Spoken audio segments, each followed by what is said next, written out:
I'm actually, taking a moment to really think about what I'm excited and inspired to be doing. He's one of my favorites. He was so fun. So you go head-to-head with Kate quite a bit in this movie, and she is, really, really familiar with the action genre. Were you intimidated at all before kind of battling her on screen?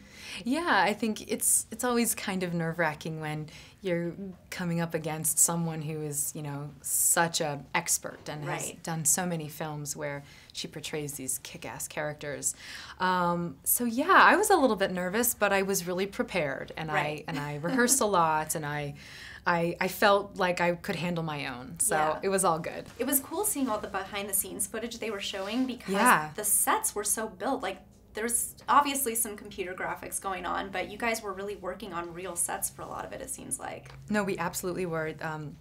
Our production design team created such incredibly elaborate practical sets that we were there. I mean, in our minds, in my mind, I was there, and I was just transported to, another time, 2084, in another world, and it helps exponentially when you have that. When you're shooting something like this. Yeah.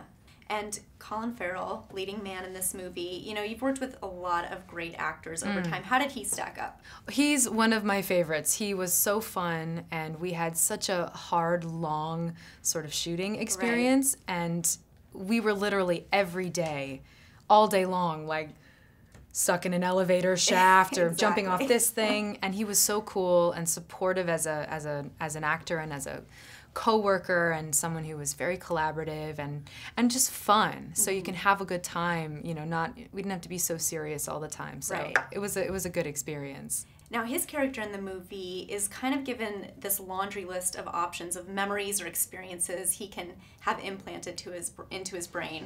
If it were safe, because in the movie it doesn't seem so safe, what would you choose? I can never pick. I feel like there are so many things that I would love to experience, but I think I'm sort of going with this like space idea, like astronaut, space invaders, some kind of, I don't know, I'm usually not into that kind of thing, but I think that could be really cool. Yeah, and then you don't actually have to risk your life to experience it, right? Yeah, exactly.